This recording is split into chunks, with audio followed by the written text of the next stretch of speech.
So my first question is, talk about how Sundance has changed over the years in terms of being a marketplace. Do you see more buyers, fewer buyers, prices going up, prices going down? What do you see on that front? I think it totally fluctuates all the time. What we're really seeing is a change in the opportunities that filmmakers have, of course, after the fact, because it's not just theatrical any longer. It is online platforms.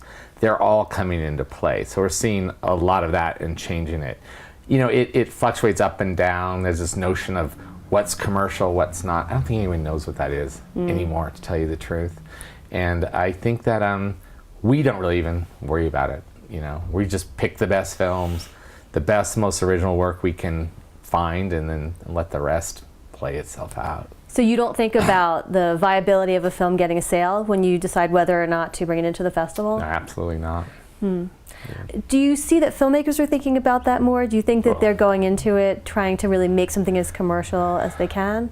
I'm actually finding not. You know, that was a phase a little bit. It's a phase that doesn't pay off.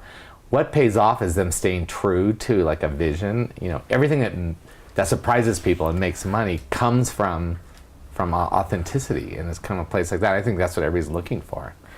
In his remarks, Robert Redford said that he sort of said they felt it had gotten too commercial and too many sponsors coming in.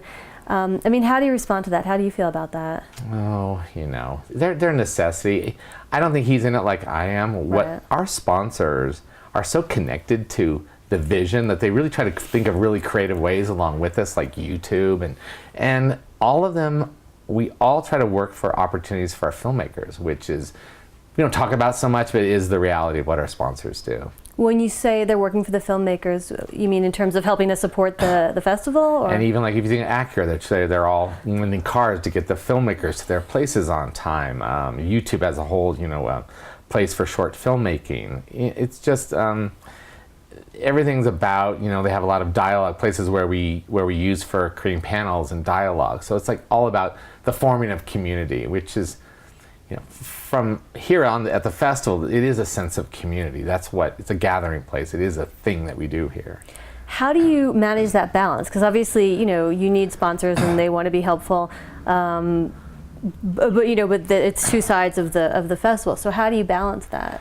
I think that's it. You balance it, and you don't let it you keep an eye on it. You keep an eye on it very closely. And as long as they're adding to the experience and it's fun, then it's good. When you think about the future of the festival, how do you see it changing in the next sort of 3 to 5 years?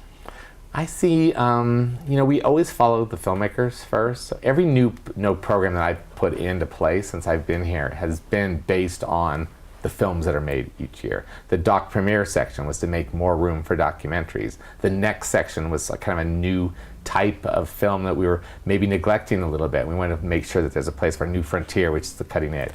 All these things we do in the structure of the festival are for that. I really see us a concerted effort that I'm committing to of creating an audience of young people for independent film. To kind of know what their options are, what this other thing is, get them turned on by it. I think that's going to take, you know, I think it's going to take some concentration, so we don't skip a generation. I want to make sure that independent film stays very vital to audience.